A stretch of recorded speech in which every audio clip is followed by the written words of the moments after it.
नमस्कार सर्व माझ्या विद्यार्थी मित्रांनो. तर इयत्ता 7वी स्कॉलरशिपची परीक्षा 28 एप्रिल 2026ला आहे. तर आपल्याला ती परीक्षा आता 51 दिवस उरलेले आहे. तर आपण परीक्षेचं मराठीचा सिलेबस आपण कव्हर करत आहोत. तर आपला मराठीचा शब्दांच्या जाती हा टॉपिक आपण आजच्या व्हिडिओमध्ये करणार आहोत. पण व्हिडिओला सुरुवात करण्याच्या आधी आपल्या चॅनलला नवीन असेल तर चॅनलला सबस्क्राईब करा, आपल्या व्हिडिओला लाईक करा आणि आपल्या मित्रांना शेअर करा. तर चला आता आपल्या व्हिडिओला सुरुवात करूया. शब्दाच्या जाती विकारी अविकारी.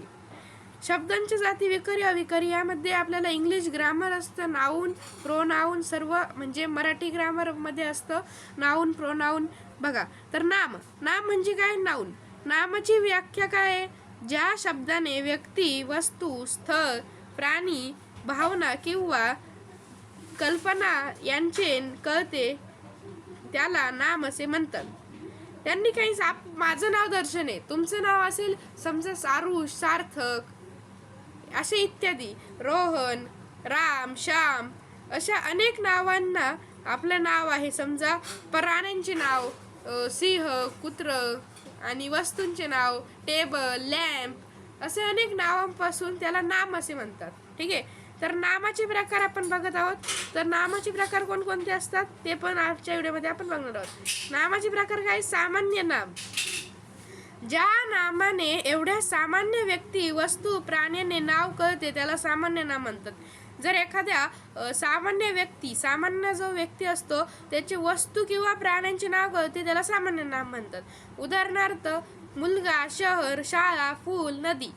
ठीक आहे. तर तुम्हाला जर ही PDF लागत असेल, PDF अवेलेबल करेल, PDF जी आहे मी ती राईट डाऊन करलेली नोट्स आहे त्या जर तुम्हाला लागत असेल तर खाली दिलेल्या डिस्क्रिप्शन बॉक्समध्ये आपली व्हॉट्सॲप ग्रुपची लिंक आहे, तिथे तुम्हाला डेली अपडेट मिळेल.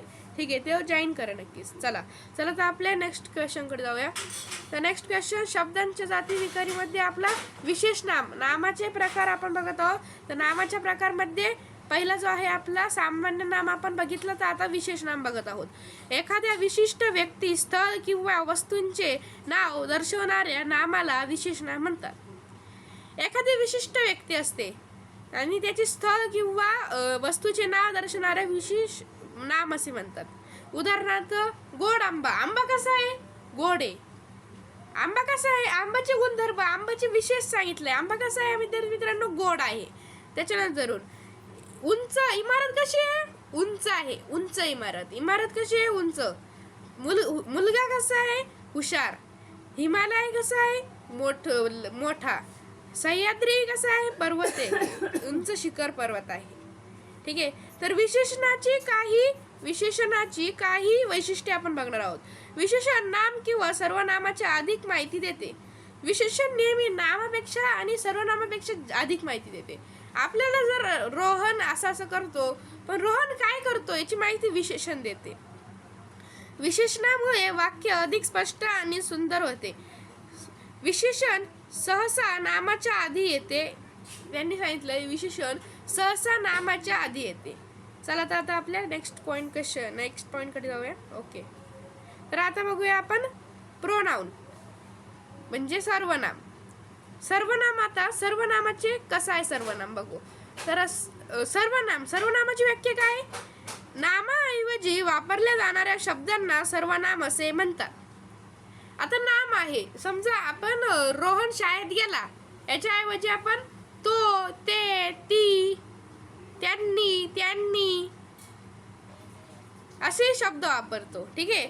तर राम शाळेत गेला, तो अभ्यास करतो, ती अभ्यास करती, ती पुस्तक वाचती, त्याने अभ्यास केला म्हणून तो परीक्षा पास झाला, असे उदाहरण आहे.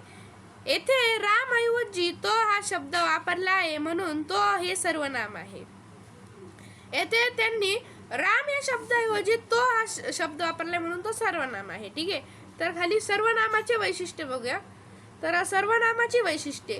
सर्वनाम नामांची पुनरावृत्ती करावी टाळते. सर्वनामामुळे वाक्य लहान व सोपे होते. सर्वनाम नेहमी नामाच्या जागी वापरले जातात. हे एक महत्त्वाचं पॉईंट आहे. सर्वनाम आपण फक्त नामाच्या जागी वापरू शकतो. ठीक आहे.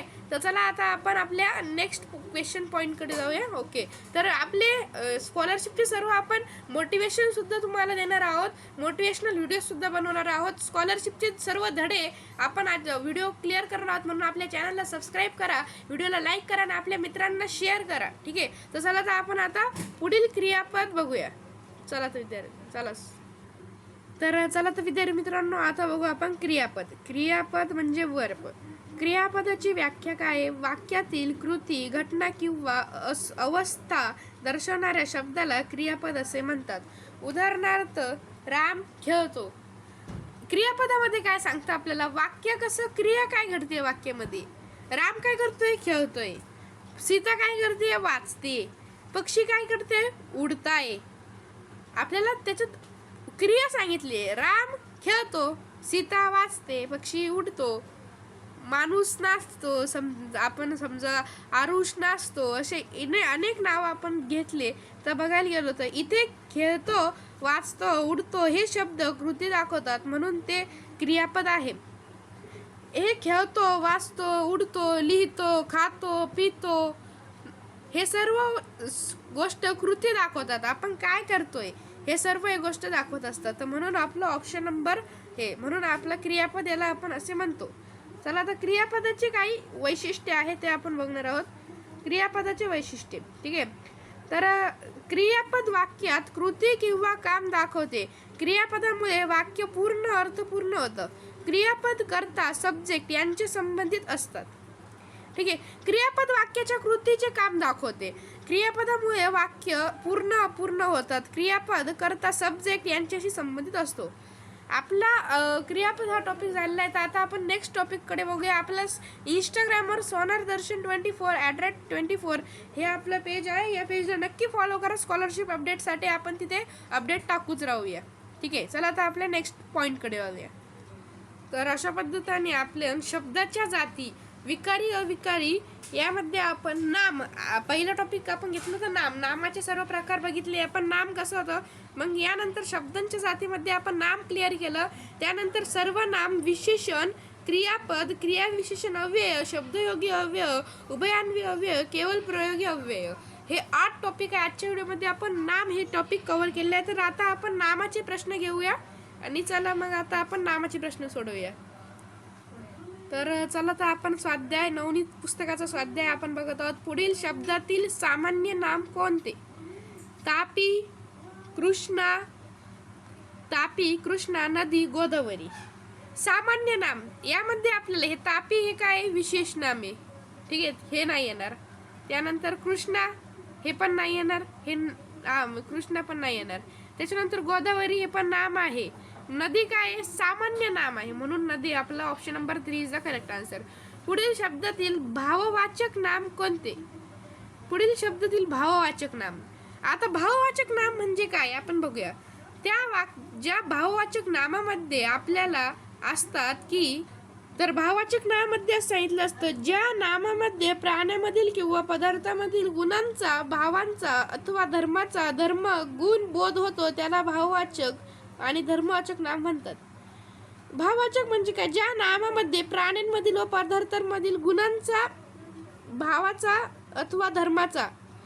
भाववाचक म्हणजे तिथे गुणांचा होतो, धर्म गुणांचा होतो, भावाचा अथवा धर्माबरोबर गुण बोध होतो त्याला भाववाचक किंवा धर्मवाचक नाम म्हणतात. म्हणजे चांगुलपणा, शौर्य, आनंद, दिव्यता, गुलामगिरी, कुशारती, धैर्य, सुवासिकता, मांगल्य, गोडवा इत्यादी. ठीक आहे. तर हे याला आपण म्हणतो भाववाचक नाम. तर चला आता आपण बघूया भाववाचक नाम आपले झालेले आहे. तर आता आपण परत प्रश्नाकडे येऊया. ठीक आहे. तर आपला प्रश्न कसा आहे, चला प्रश्न बघूया आपण एकदा. तर प्रश्न सेकंड नंबरचा प्रश्न आहे, पुढील शब्दात भाववाचक नाम कोणते? शब्दामध्ये भाववाचक नाम कोणते आपल्याला शोधायचं आहे. तर पहिला शब्द दिलेला आहे हुशार, दुसरा दिलेला आहे श्रीमंती, तिसरा दिलेला आहे गोड, चौथा दिलेला आहे श्रीमंत. तर यामध्ये आपल्याला कोणतं ऑप्शन येईल बघा. हुशार मध्ये आपल्याला कोणतं भाव समजतोय का? भाववाचक नाही. गोड नाही, श्रीमंत नाही, मग यामध्ये आपला हुशार नाही, त्यामध्ये मग गोड नाही, मग श्रीमंती हे आपला करेक्ट आन्सर असणार. चला तर पुढील क्वेश्चनकडे जाऊ. पुढील शब्दातील विशेष नाम कोणते? पुढील शब्दात विशेष नाम कोणते? तर पुढील शब्दामध्ये आपल्याला विशेष नाम शोधायचे आहे. तर बघा, शिक्षक हे नाम आहे, शिक्षक हे येणार नाही. विद्यार्थी नाही येणार, सामान्य नाम आहे. शाळा नाही येणार. सरस्वती, मुलीचं नाव आपल्या सरस्वती देवी माता, सरस्वती माता, सरस्वती हे विशेष नाम आहे. पुढीलपैकी धातू साधित नाम कोणते? ज्या नामात धातूच असतात त्याला आपण धातू साधित नाम असे म्हणतो. एखाद्या गोष्टीचा, आपण चालण्याचा, समजा क्रियाचा वापर केला जातो त्याला धातू साधित नाम असे म्हणतात. तर त्याचं उत्तर मग आपलं बघा, पहिल्याचं चालणे, दुसऱ्याचं चालतो, तिसऱ्याचं चालतात आणि चौथ्याचं चालतील. तर मग आपलं याचं उत्तर कोणतं येईल विद्यार्थी मित्रांनो?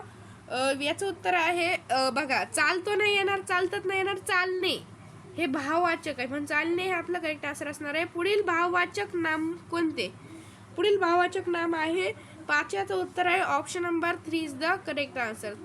तर विद्यार्थी मित्रांनो, आपले आता 5 प्रश्न सोडून झालेले आहेत. तर बाकीचे उरलेले प्रश्न आपण नेक्स्ट पार्टमध्ये सोडूया. तोपर्यंत जय हिंद, धन्यवाद.